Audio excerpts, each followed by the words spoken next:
Hello there, beloved breakers, and welcome to the 36th episode of Project Studio T-Break. I am Mike Senior, and I'm here with the all-conquering Genghis Khan of Grammy grudge matches, John Whitten. Oh, welcome, peons, to my domain. Quaver and fall at my all-knowing feet, for it is I, John. Hello. I mean, just to fill you in, listeners, right? We've had this Grammy grudge match going where we went for 10 categories in total. Mm-hmm. I managed, in my infinite wisdom, a massive 3 of those 10. Yeah, but while finger on the pulse, youth master, zeitgeist inhabiting, I'm the Casper of the zeitgeist. Mm-hmm. How did I score in there, Mike? Well, you scored 5 categories, but I mean, there was all sorts of excitement because we did say that there was going to be a bonus point if you got the winner in the other person's category. Yes, we did. And we both did it in both categories. You got Best Bluegrass and Best Arrangement, which were mine, and I got Best Melodic Rap Performance and Best Improvised Jazz Solo. Unfortunately, you also got Best Melodic Rap Performance, which slightly took the shine off it.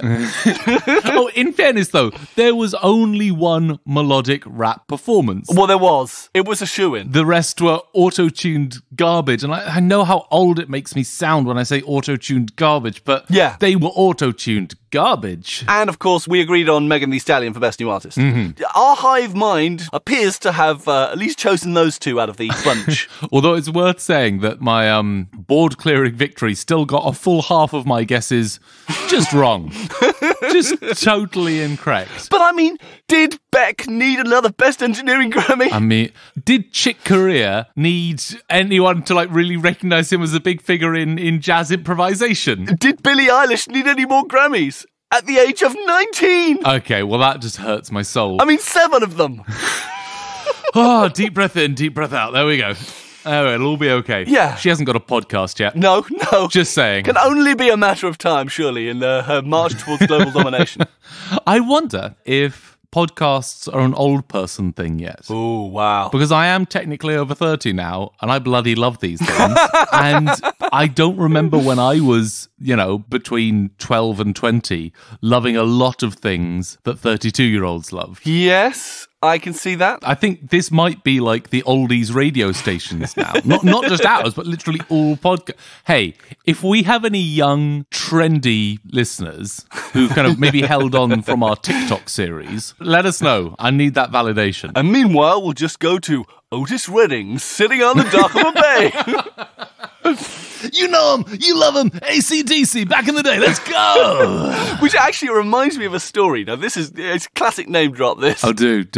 I was in the studio very early in my career with Mike Reed, the former radio DJ. Okay. Who famously refused to play Frankie Goes to Hollywood's Relax. Why? Well, because he thought it was filthy and shouldn't be allowed on the radio. It is. It's absolutely filthy. Well, I know, but there wasn't any reason not to put it on the radio. I mean, look at WAP. But he said that one of the funniest things he ever heard on the radio was that whenever Otis Redding was played on these playlist radio channels, of course they would only ever play sitting on the dock of the bay. Right. And there was a request show he heard where someone rang in and was obviously a real Otis Redding fanatic. A deep fan. And said, what would really make my day? It's my granny's birthday or something. And, what she'd really like to hear is this obscure B-side from an Otis Redding record. And the DJ said, well, you know what? I'll go one better for you. He's sitting on the dock of a bay. Oh, no.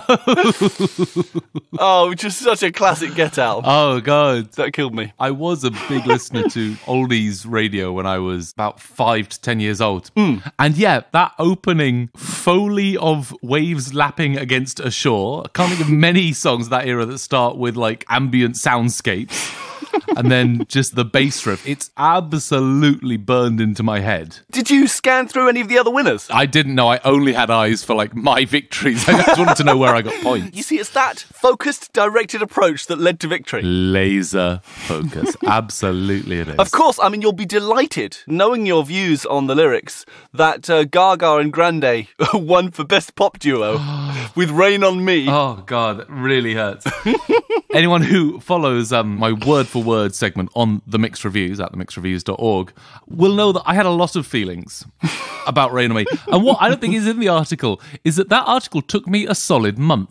It did, because I kept going back and I kept saying, you know what? No, this is award-winning. This is huge. I am missing something. Surely it means something. Surely it means something. I translated it back into the original Sanskrit. I discovered the fragmented scrolls from which it was drawn. Yeah. Like, in the mixed review, Mike is always one to find the silver lining, and I love that. When he needed to pinpoint the most exciting thing about this new composition, this new foray into music, these two artists with a chance to show the world where pop music was going, he pointed out that the title, Rain on Me, was said at 3 different speeds. There's a certain amount of reading between the lines you can do on mixed review in that respect. I was really interested to find that the shaker in the second chorus was a highlight. The courage to say both rain on me and rain on me in the same song. Heavens. John Cage would spit out his tea. With time to reflect and re-listen, it's a dull and boring song, and you shouldn't like it. No. Grammy people. And there were other triumphant victories. Did you check out the classical instrumental solo, for example? I didn't even slightly know. What came up victorious? Well, I mean, this was, I think, for fairly new work by Theophanidis. Oh, yeah? The Concerto for Viola and Chamber Orchestra.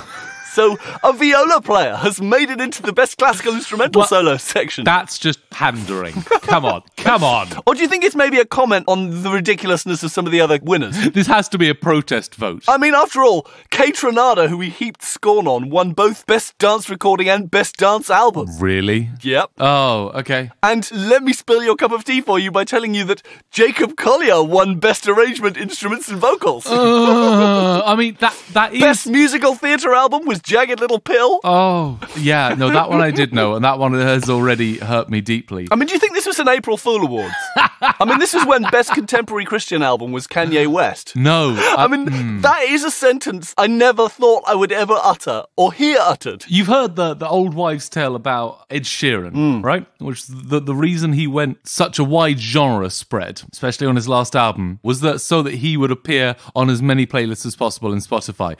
I feel like Kanye West has taken that idea and run straight off a cliff with it. Do you think he's got a bingo card with all the Grammy categories on it? I think he's got a bingo card for life, Mike. I think, and honestly, I think he's winning. I'm not sure who else would even be in the running at this moment. But that was not the biggest disappointment.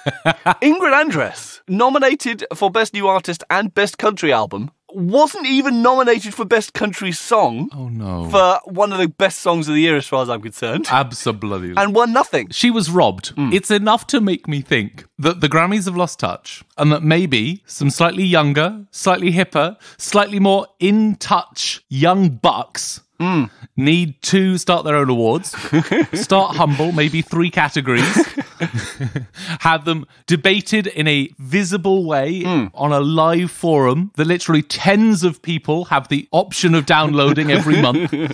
You know, so the real deserving ones can get awards. Billie Eilish can be satisfied with the ones she's got, and Jacob Collier is welcome to submit. I could arguably say that the biggest triumph of the Grammy Awards was actually in the Best Contemporary Blues category. Oh, yeah? Because Fantastic Negrito won again.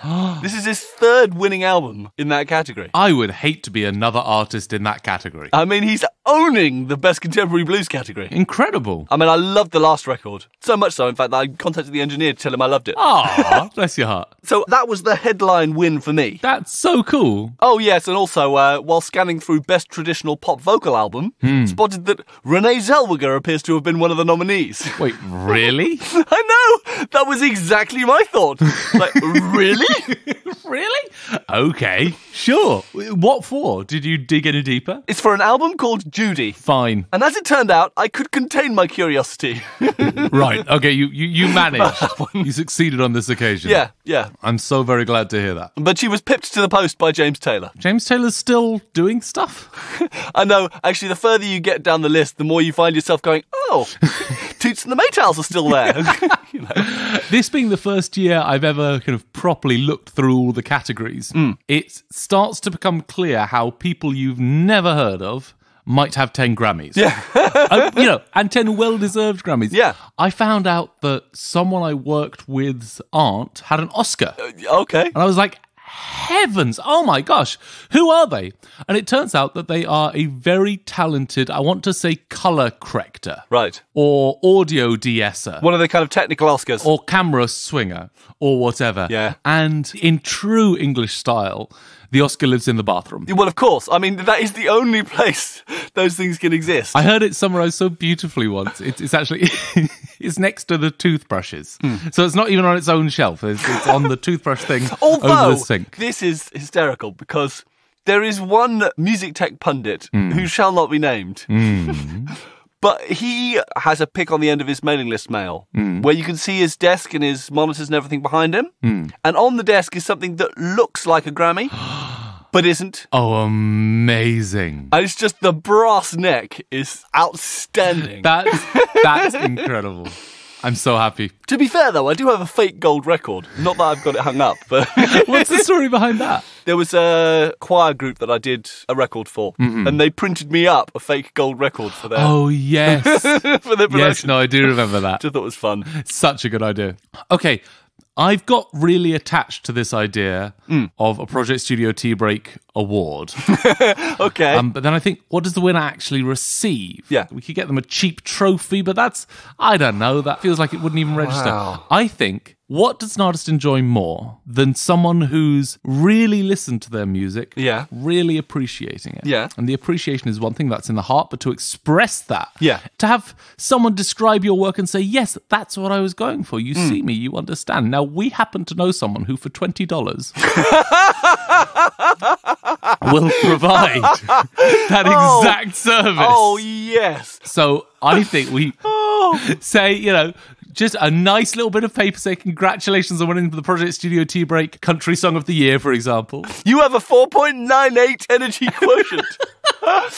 Oh. Heavy stock paper. That's a beautiful idea. Okay, this one needs to get mould. Speaking of which, Oh, yeah? we have concrete proof of our massive media draw from last month's episode. Oh my gosh, have we got more press releases? No, it's not that concrete. Oh, that was really fun. But no, I just surfed back to Rebecca Angel's For What It's Worth. Oh, yeah. And it now has 956 views. It's the PSTB effect. Yeah, the PSTB army out in force. Gosh, are we abusing our power? It's a little bit like a goldfish abusing their power. Below a certain threshold, is it abusable? But of all the things we could have set people to. Incidentally, the country song we keep referencing as the obvious one of the year is Breaking More Hearts Than Mine. Yes. Just in case you unforgivably missed an episode, I realised we hadn't said. Yeah. So wait, the artist whose name you've just said and I've already forgotten, what's her name? Rebecca Angel. So, Rebecca Angel. Mike, do you know what this means? Awfully. Do you know what this means? What? It means that the terrible PR people who made the unjustifiable decision of sending her press release to us made the right call. That's a solid 100 views. That's a 10%, higher than 10% uptick in views because we didn't really like it but recommended listening to it just as a way of recentering your ears. I don't know. I mean, I wonder whether you're confusing correlation with causation here. Absolutely not. We have abused our vast power.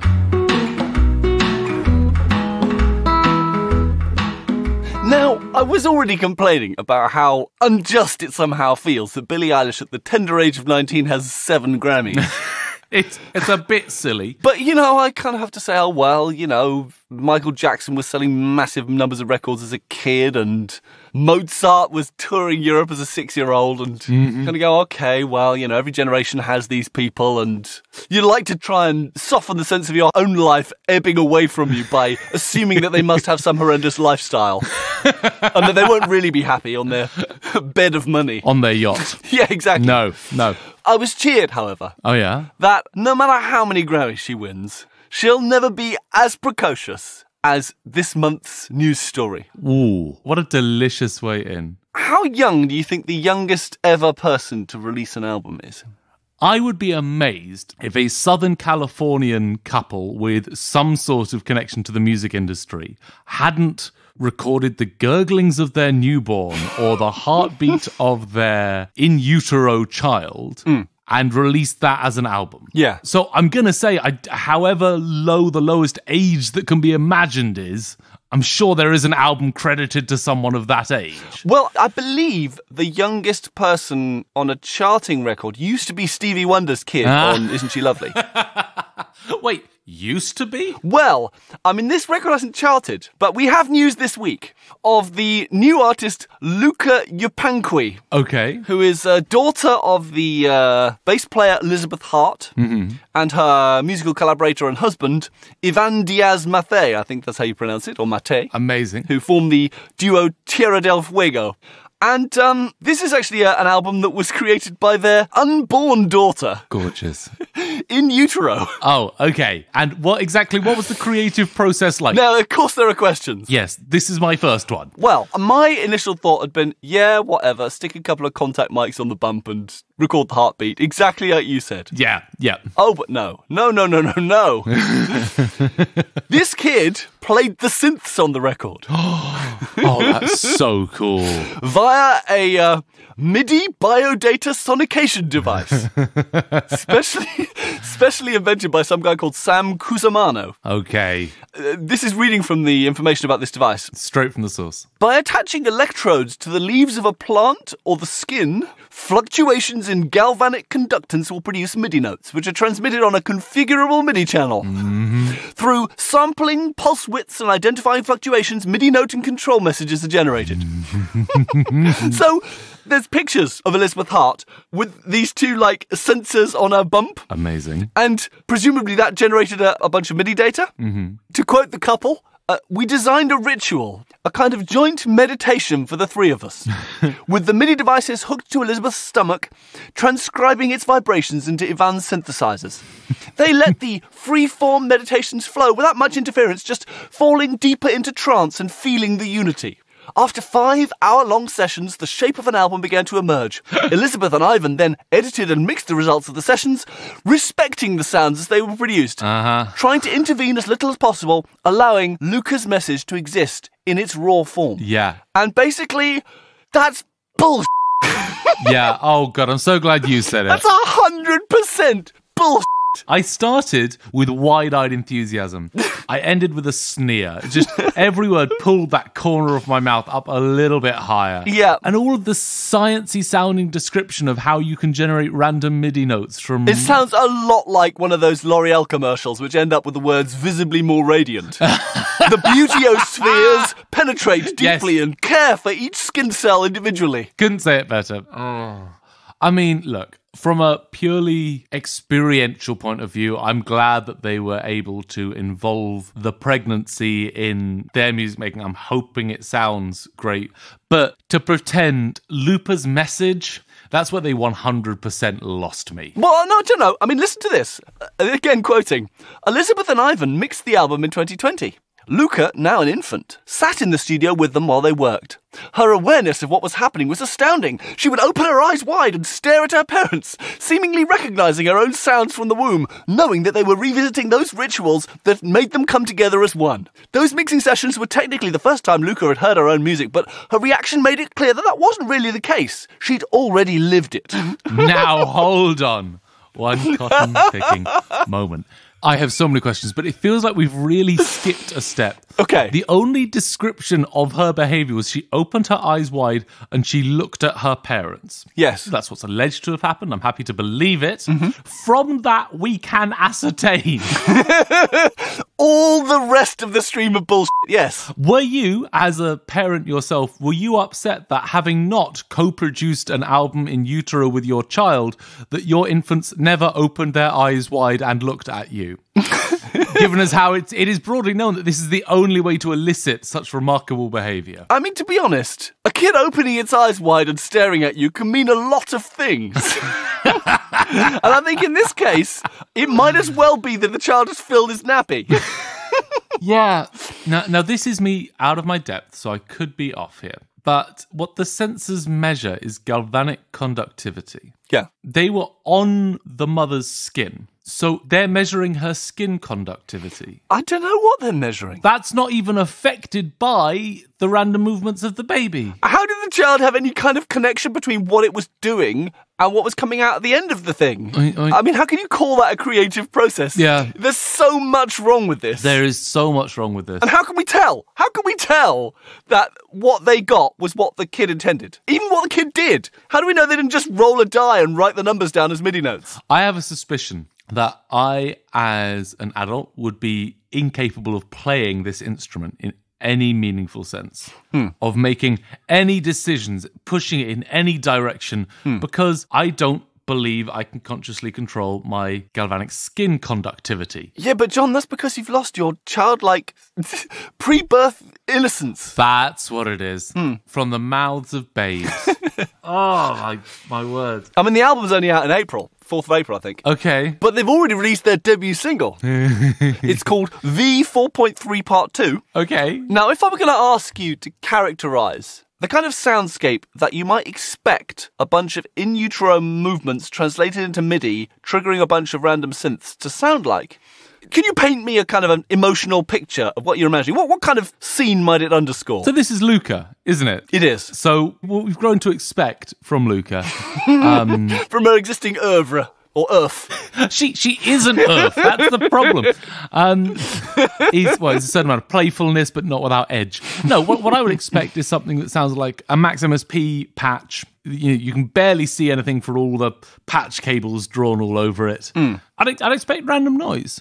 Now, of course, random noise which can be sent to a specific number of synths and can be quantized for time and can be quantized for pitch. So some variation on a bleep, bloop, blop, bleep, like Doctor Who sounds. Yeah. Early Doctor Who sounds. I mean, my characterisation of it, because of course I had to have a listen. Of course. Is imagine, if you will, Deckard creeping around a dusty, deserted house. It's the soundtrack to that. Oh, my word. Do you think that Vangelis is upset that they've published his secret?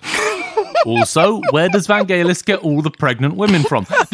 You are right, this is 100% Blade Runner music. And this had 74,000 listens, which incidentally is more than anything I could see that the parents' duo Tierra del Fuego has achieved. Which I thought had a certain delicious irony to it. Look, I'm not going to lie, I'm going to listen to this whole thing.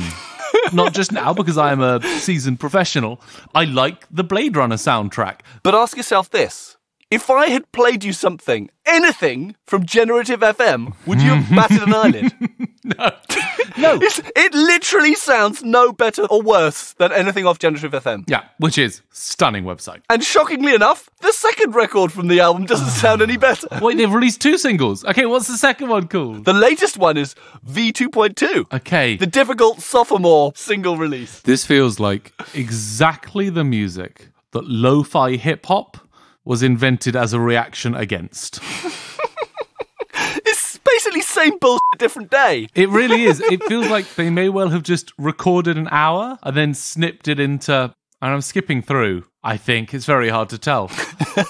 It works for what it is. This is ambient glitch synth. This is Blade Runner. Like, I would absolutely put this on in the background of an apathetic orgy. An eyes half shut. Well said. Yeah, no, this is cyberpunk lullabies. Yeah. I don't mind it. I don't share their belief that this is by Luke. I mean, I think you could do the same thing with a plant. Yes, absolutely. You could do the same thing by just waving the thing around in the air, frankly. Who would know? But here's the question, though. Let's say they did it with their favourite houseplant. Yeah. And exactly this same album came out. Given that it could have come from anywhere, why not make it a tribute to your child? Yeah. And a huge weight over their head that they will never create an album that sells as well.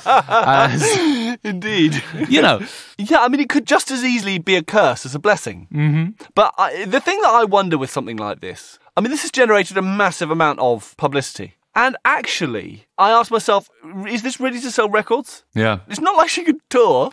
There's not much she could do to generate revenue here. There's no revenue in this. And so I'm kind of sniffing around for like, okay, where's the money here? And I think I have a theory. Okay, hit me. If you head over onto the albums page on the record company's site, the Sacred Bones record label, you go onto the product page, and there's quite a lot about this MIDI biodata sonification device. That I was gonna ask. Yeah. And so I've dutifully, as the trusty news hound that I am, followed the link to the MIDI biodata sonification device page. Yep.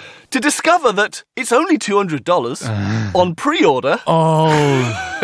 And the opening line on the product page is, own the same device used by Luca and Elizabeth. Yes! I think this is just a massive marketing campaign for the MIDI biodata sonication device at $200. This is their Kickstarter, and half their product pictures are of Elizabeth posing like Venus from the Waves with these two electrodes. Yep. How's that for childhood innocence?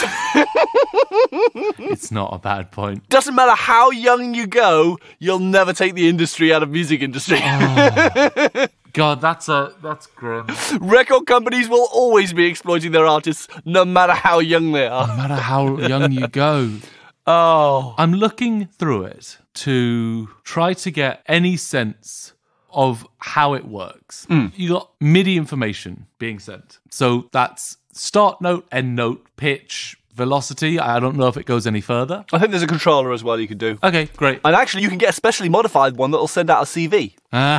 Features include threshold, scaling, control number, and control voltage using PWM through an RC low-pass filter. I don't know how this... No, God. If you're good at fiddling with synths, then something good will come out. Why put it on a plant, though? Max MSP is free, last time I checked. Random number generators are free. I was fascinated when I was a bit younger about this idea of trying to pull music from data sources, essentially. And there have been a couple that worked. The Science Museum in London had an incredible exhibition which would just pull text at random from different public message boards online. Yeah. And then auto-tune them into huge choral... Oh, wow. What's-its. Yeah, no, it was great.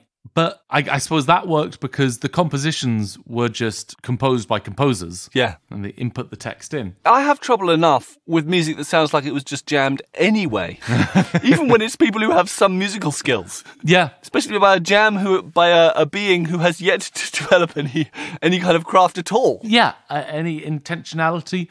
For me, this record comes entirely from their synth choice. Yes. It's like, give me a bunch of MIDI data and I will make you any record. There you go. Or at the very least, a pad that could go underneath any record. Yep. Okay, here's what I want. If they believe what they say they believe, take that MIDI data and just put it into a piano synth. That's all you get. And play me that. Because there, we can hear the intentionality. Maybe that's a new album that's going to be coming out. So the album's called Sounds of the Unborn. Surely there's going to be a Sounds of the Unborn unplugged version coming out. It'll all be feeding an acoustic guitar virtual instrument. Oh. Or a piano. Actually, that's what Luca has got to do when she's a little older, is just make like a James Taylor style cover of. Kind of Eric Clapton unplugged performance. There you go, Sounds of the Unborn. Fabulous. If they put that into a piano or a guitar or just some set of synths that random MIDI signals wouldn't sound great through, which they've done, and props to them, that's a skill that I don't have, then I don't know, I would respect the art a little bit more, because it would sound like they were trying to do what they're saying they're doing. Yeah.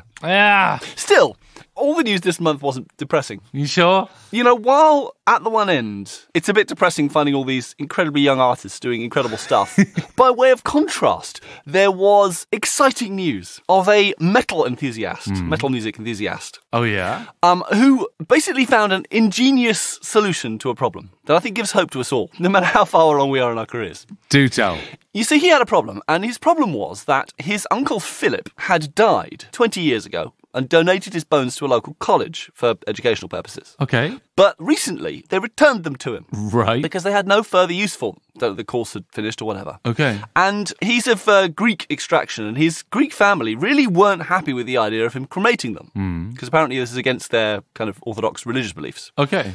He didn't want to, like, rent a cemetery lot or just stick him in a box and stick him in the attic. No. And so he figured that this was the same uncle who had introduced him to metal music many years before. And he thought, well, I'd quite like to honour the guy who originally got me into this passion of mine. So, of course, he did the logical thing. Oh, my word. My imagination is going wild at this moment. And made him into a guitar.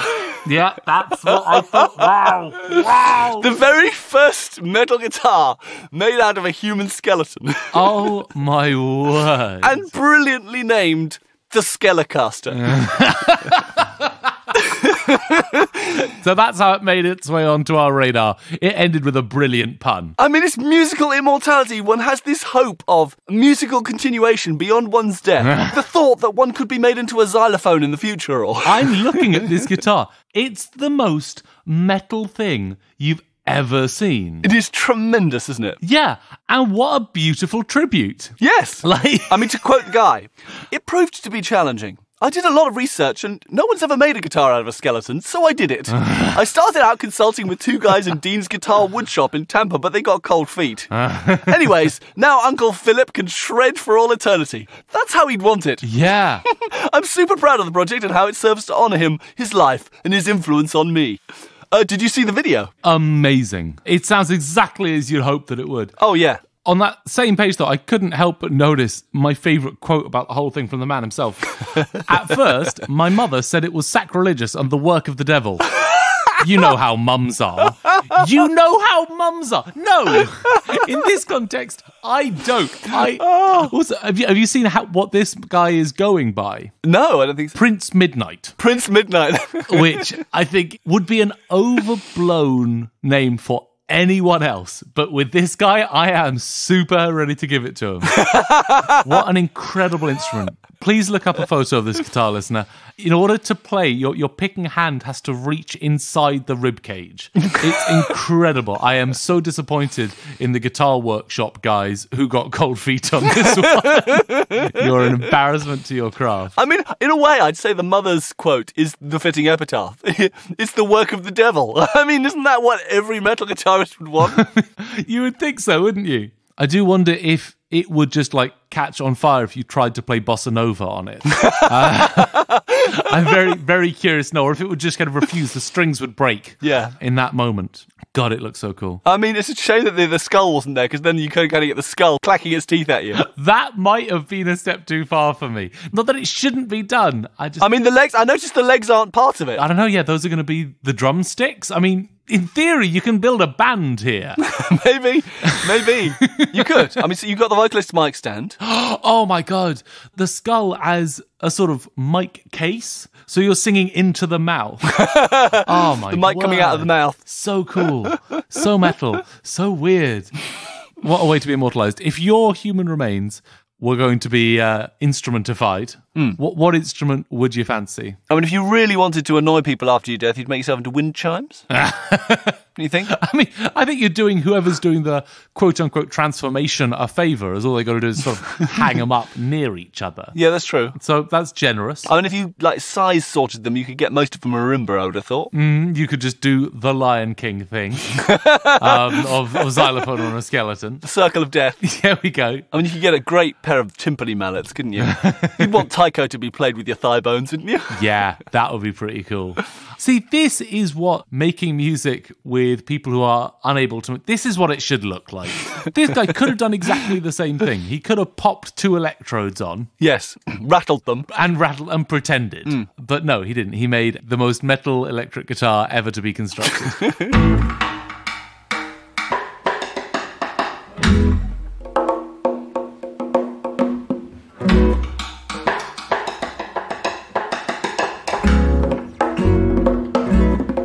Which brings us now to facepalm. Now, Mike, I suppose in the last year or so, I have mastered the art of living. And so fear that I may have palmed my last face. Wow. Fortunately, though, I have a rich vault decades deep to delve into. So today we're going to wander backwards a little bit to a vintage one. But, you know, as with all vintages, they grow stronger with age. The oldies are the goodies. This is the kind of wakes me up at 4 a.m. in a cold sweat. Oh, yeah, those ones. And it doesn't involve me touching an instrument or singing at all. Oh. So I guess I was about 20 or 21. Mm-hmm. Oh, just the other day then? Yeah, pretty much. In 3 weeks from now. And I was asked to compare a new music night, new bands. Right. Which was really fun. And this is a great underground, no-nonsense venue that sadly no longer exists. All right. But the shape of this night was very particular because they wanted to get 5 or 6 different bands through.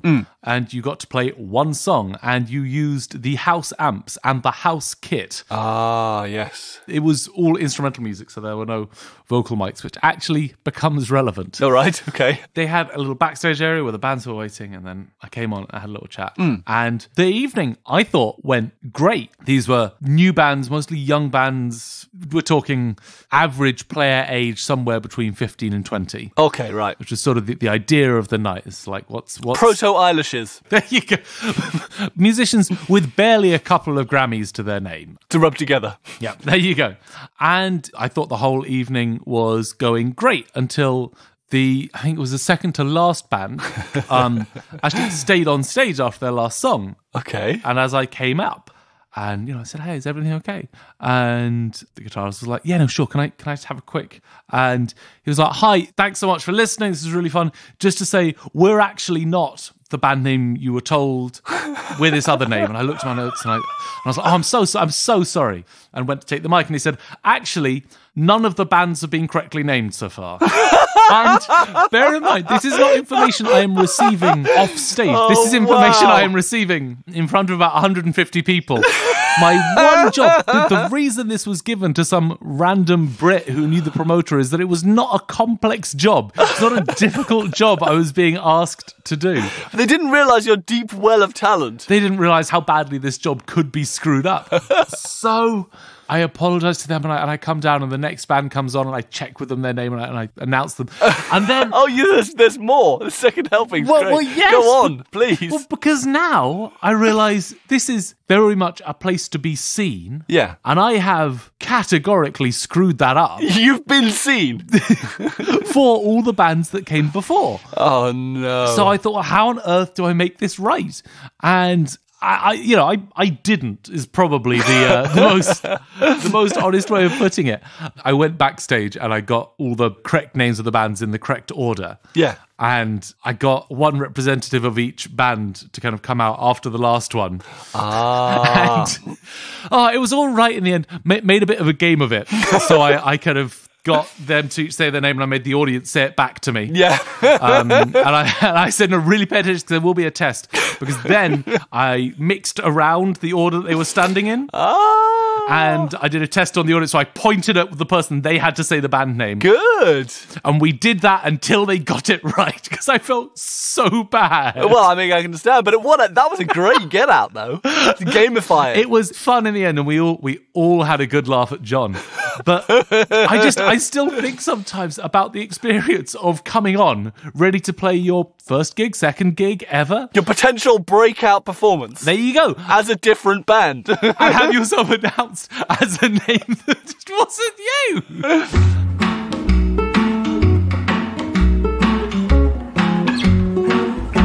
Okay, occasionally I do, as host, claim force majeure or whatever it's called.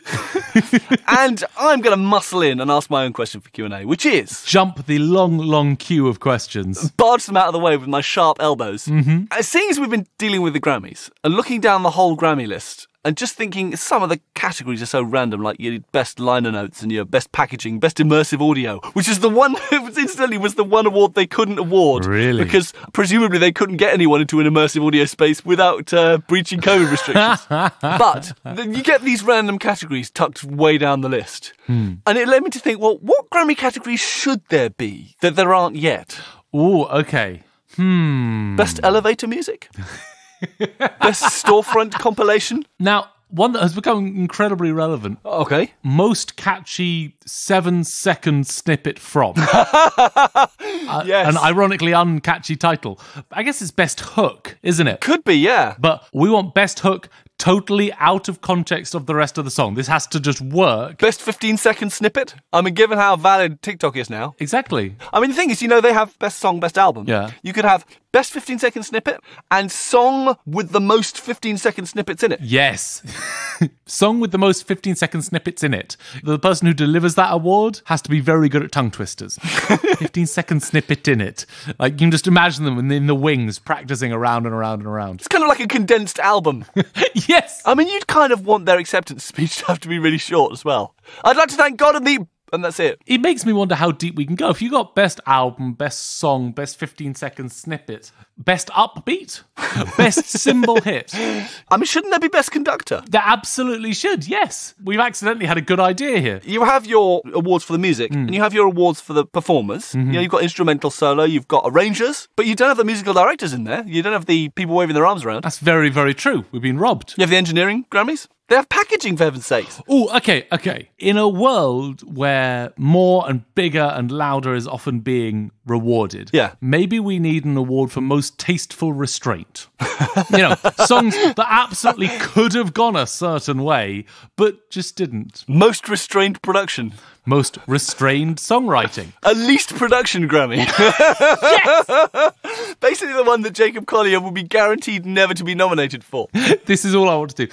You're still smarting, I can see. You didn't even take the mics out of their cases.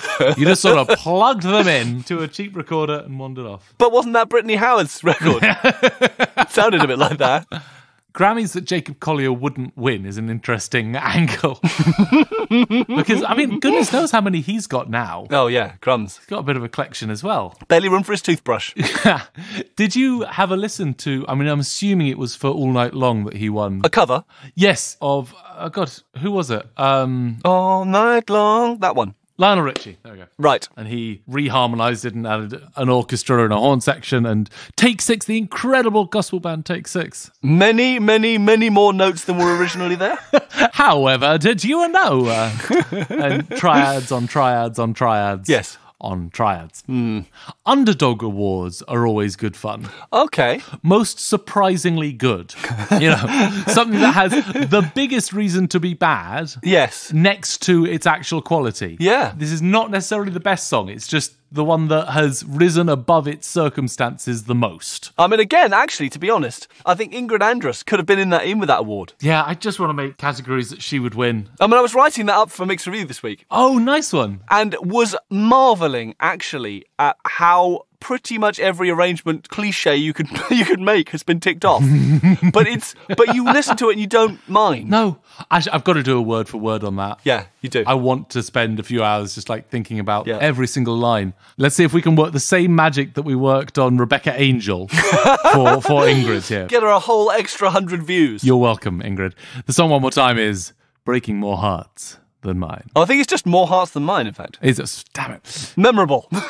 Yeah, no, actually it must be because that's like the old country redirect of you think you know what the song is going to be. Yes. Oh, God, it's good. Oh, speaking of country songs, just as an aside, please. You know that gag the guy did about vaccine? Yes, the Jolene. When Dolly Parton funded vaccine research. Well, when she got vaccinated, she sang it. Oh, yes! Dolly, we don't deserve you. To encourage people to get vaccinated. What a star. What a class act. Totally. Her family growing up was very poor, and one of her favourite stories to tell about it was that she'd often sleep 3 or 4 to a bed with her siblings. Yeah. And of course, the little ones, sometimes they'd just pee on you. But you didn't much mind because it was pretty cold. Sometimes she thought that was the only time they felt warm. Pretty charming story about urination as they go. And I don't have many of those. No. In my roster. No. Okay, here's a genuine category I would love to put in. Okay. Which is most rewards a deep listen. Oh, wow, yeah. Something which, if you just sit and you try and follow the bass line or you try and follow the pads and has got just the most the deepest music release of the year. The deepest listen. Wow. Is a prize I would like to see. Yeah, and it would be a nice balance to the best 15 seconds. Yes, There you go. If we're going to have one, we need to have the other. The kind of spiritual opposite. Yeah, the yin to the yang. Okay, maybe there's more of these. What would be the spiritual opposite to jazz improvisation? Oh, and wait, I've got it. Best rhythm section performance. Yeah, actually, that should be one. Because wasn't there that record where I actually prefer the rhythm section to the lead? Mm-hmm. I mean, they need some love, the rhythm section. Have you come across the band Wolfpack? Well, we've featured them on the podcast in the past. Of course we have. And their whole shtick from the beginning was, what if it was just the rhythm section? And then they started bringing guest vocalists, but the feature of every single song they've ever done is the rhythm section. Yeah. Incidentally, their whole Madison Square Garden concert is up on YouTube. Oh, right. Wow. And is absolutely packed, and just the musicianship on that stage is stunning. Yeah. And the fact that the way they decided to film it is one guy with a camcorder wandering around the stage, like going wherever he fancies and pointing at it. It's lovely. Just that visual style has done them so well. I'm sure they could have got cranes and booms and stuff, and they've just got one person with a camcorder. At different points, members of the band, if they're not in the next song, will just grab the camcorder and have a go. Oh, wow. And it's a single, uncut, start to finish. Russian arc style. Yeah, and it's all the better for it.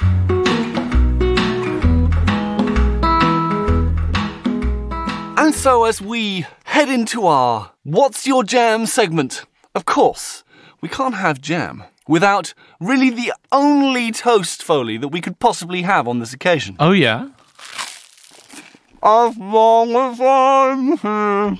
Oh, wow. No one can hurt you. Don't wanna lie here. But you can learn to. If I can change the way that you made yourself, the one here. They don't deserve you. Okay. Yeah, get yourself a drink of water. I reckon you've earned that. So, listeners, I am nothing if not... I hope you're taking advantage of this. This may be the only time you get to talk uninterrupted for a while. That was a superhuman feat. Oh, dear. I am nothing if not a deeply principled man, so I tabbed away from the video so that I wouldn't see what the thing was, and I could, we could play the game of guessing. I just had to tab back almost immediately because I had to see this process. I'm not sure my computer keyboard will ever be the same. No, I don't imagine it will be. Talk me through the process of that decision that you've made. Rehearsing for that. Yeah. I can give you the perfect reason why. I decided if the two possible forfeits were available, then I would choose that one. Basically because my children threatened to disown me if I did a TikTok dance video of any type. Gravest shame. But I mean, talk about an amateur. I didn't even get through the whole slice. I think you were working at capacity. You see, that's what Billie Eilish has over me. The ability to take her toast. You could hardly tell. That was excellent and brilliant. I'm glad to have been alive in this exciting audio time. Never to be repeated. Well, I mean, let's see how you do in next year's Grammys. It's all I have to say about that. Gosh, my mouth feels dry just listening to you. Right. Tugging the inert form of the podcast back on track, as best I can. That level of toast surely needs some jam. And so what I'm bringing you this month is the newest album from M83. Now, if you know M83, it's probably from their breakaway single, Midnight City. Okay. A super upbeat synth pop number which finishes with a screaming sax solo. All right. It's a great song. It's wonderful modern pop, and it has one of those hooks which is so annoying in electronic music that you want to sing along to, but it's a heavily processed tuned vocal, so it's almost which will quite quickly get you kicked out of all sorts of occasions. Yeah, which is unfair because, as I say, it's impossible not to sing along to it. We've talked in the past about what huge success does to bands and how it can lead to irresponsible kind of passion projects that really oughtn't to be made, let alone released. Yeah. But this, for me, this is a wonderful example of what can happen when expectations just float off the shoulders of a band, because DSVII, okay, I guess Digital Shades Volume 2, their The album before that was Digital Shades Volume 1. But no, just DSVII. Zvi. I mean, you have to say it like that, don't you? Zvi? Yes, I think you do. I mean, isn't it actually onomatopoeic? A lot of the synths are going zvi. I want to believe that's why it is. It's just gorgeous. And I think it's one of those rare occasions where knowing the background of it actually makes the music all the more beautiful. You know when people talk about, those warm-sounding analog synths? This is what they're referring to, I think. I could not agree more. It's like a warm bath, the way these synth textures kind of fit together. It's lovely. What kind of vintage is this? When's this from? 2019. Wow. And yet it sounds almost like it's late 80s era. Okay, I'm so glad to hear you say that. In fact, it could be 70s, actually, thinking about it. It's got that kind of warmth. Wholeness. Like it's, Yeah. And it takes its time. Track 1 starts with a full minute of barely audible drone. There's a Grammy category waiting to happen, isn't it? Barely audible drones. They've got Best New Age, so it's only a small step. Did you, as a young man, ever play sort of the early adventure games, early Zelda? I suppose I'd put the first Pokemon games into that same sort of thing. Okay. Very early video games. Once they'd just gone past climb the ladder, throw the barrel, and we're actually trying to tell stories, hero stories, adventure stories. Yeah. This album is inspired by that, and it's been described by the band, I think, as a soundtrack for a game that never existed. Oh, wow, cool. But they could have gone 8-bit. They could have kind of recreated the sound, which if you go back and listen to these sounds, is of course all incredibly thin and piercing and... Yeah. What I think they've managed to recreate, though, is the feeling of being a 10-year-old. That kind of nostalgic thing of old-fashioned computer games. Yes, I totally get that, yeah. It's so nostalgic. And it's when you're fully in the world of the game, what it feels like to hear these, horrible, thin 8-bit thingies. It's what your mind extrapolates from them. Yes. It's the full THX movie version of your imagination while you're playing the game, yeah. 1,000%. So a lot of the songs are really just one short phrase repeated over and over again, but they've arranged it through into something warm and rich and strange. And for me, at any rate, it's a transportative album. It takes me to a alien world I just can't wait to explore. And it's weird when something is so kind of retro, and yet it's not retro. Yes! It feels like it's more retro than the things that happened at the time. Yes! More early 80s than the early 80s. Yeah. It is, you would not be surprised, recorded using only analog equipment. To be honest, I almost thought it might have been created by Luca Yapanqui before she was even conceived. There's a lot of it which could well have been. I wouldn't put it past her. She's precocious like that. Yes, I reckon she is. So yeah, this has been my jam this month, and I've given it a couple of full album listens while I've been doing other things. It's a little under an hour long. It's not technically all instrumental, because there's one of the trio of the band whose whole job is vocals, but there's nothing that you could swear on a Bible was a voice. Right. It's all processed past... So basically he's not responsible for vocals, he's responsible for vocal. Yes, exactly. It's the difference between chickens and chicken. That you can have several kilos of chicken. Wonderful. You see, is it one of those albums that you have specifically for those occasions where it's not so much that you're listening to the music as you just want that mood in your life? It's a mood piece. And I mean, mood music as a descriptor has a bad rap, but I have a lot of time for that kind of thing. Music that makes a mood for you. I cannot imagine any song on this album being covered. Not because it's too hard, just I don't know what the point would be. Yeah, because you'd be losing the bit that was the point. Yes. Yeah. It's a little bit like Don't Start Now by Dua Lipa. Unless you're going to improve the bass line, which you're not, why would you touch it?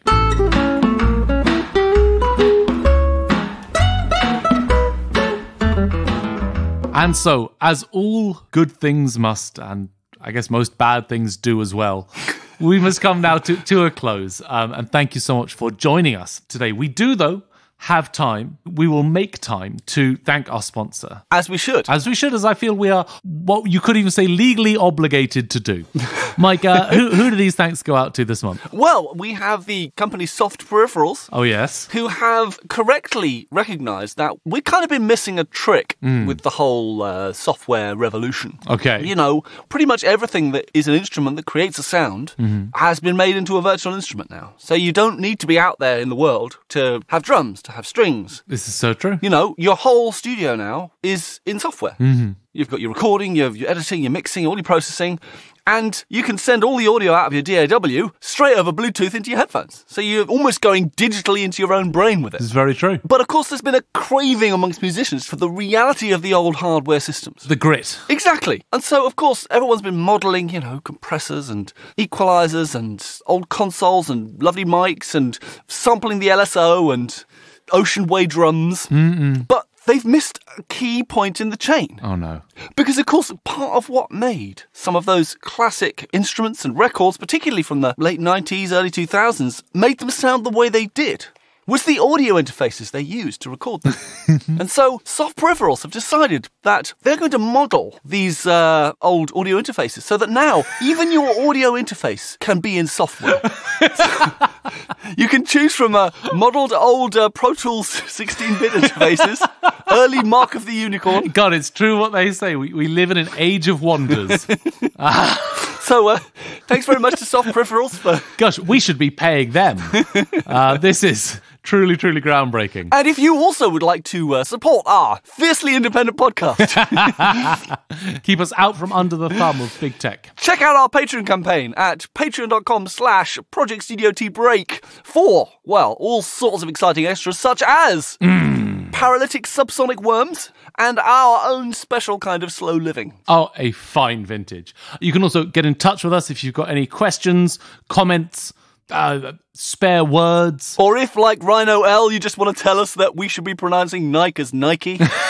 Yeah, we can. Hey, we'll have that fight. Yep. Then you can tweet at us at twitter.com/PSTB tweets or Facebook us at facebook.com/PSTB books. And if you want to send us email abuse instead, you can get us at tbreak@projectstudiotbreak.com. Absolutely, you can. Now, is there anything you wanted to plug this month, John? There is absolutely nothing. Fingers crossed, there'll be something exciting coming next month. Ooh. So I guess this month I'm plugging next month's plug. Oh, okay.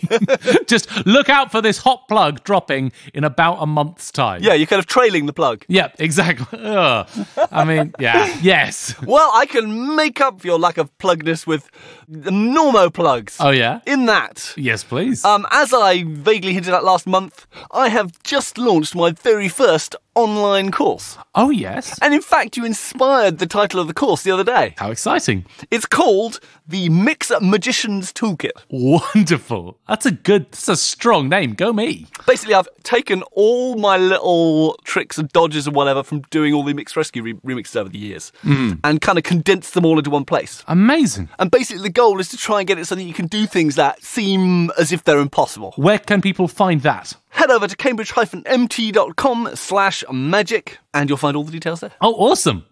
Good. In that case, until next month, thank you so much for joining us for all our silliness and we'll look forward to seeing you then. Ta-ra! Ta-ra, pets.